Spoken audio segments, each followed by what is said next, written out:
You're listening to Systemic Error Podcast. The failure was designed. Trump just lost a key piece of his MAGA coalition, data expert, based on an article by Sarah K. Burris. The coalition that bought Cruelty is starting to bail. The numbers are the symptom. Harry Enten's point is simple.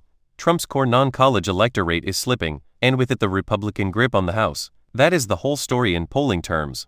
But the deeper story is not that Trump is in trouble. It is that the coalition built around him is fraying at the exact point where it was always most fragile, among voters who were told that grievance would be converted into power and delivered results. Who actually holds power? Trump is not just a noisy figurehead in this story. He remains the dominant force inside the Republican Party, and his endorsement, branding, and demands still shape the party's behavior. Congressional Republicans are the downstream operators. They are the ones who have spent years tethering themselves to him, even when the bargain was obvious: obedience in exchange for access to his base. That makes them responsible for the damage as well. They did not merely suffer Trump's rise. They helped build the machine that made it possible. The real break with voters. The source reports a 28-point swing among non-college voters from Trump's 2024 position to now, and a 32-point shift away from him and his key core group. That is not a minor wobble. It is a political repudiation inside the very bloc that gave him victory. What matters is not that these voters are suddenly becoming enlightened institutionalists. It is that the Trump project has been exposed as a racket,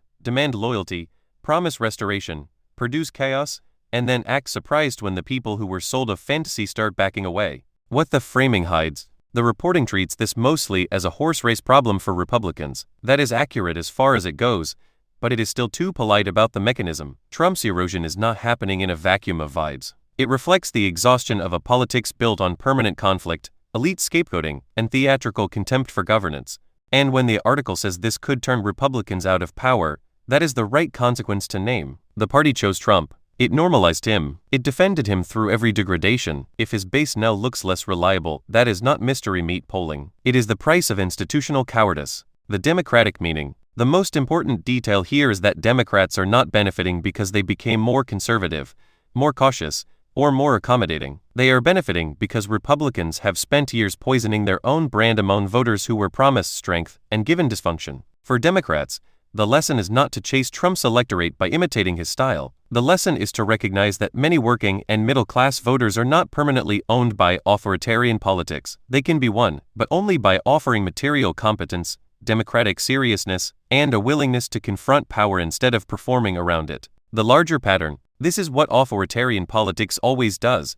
It concentrates power around one man, then corrodes the coalition underneath him by feeding it lies, resentment, and disappointment. The fallout is then described as a spiral or a shift, as if the damage were meteorological instead of engineered. The system is now producing the consequences it was designed to produce. The Republican Party empowered Trump, Trump hollowed out the party's credibility, and voters are beginning to notice the bill.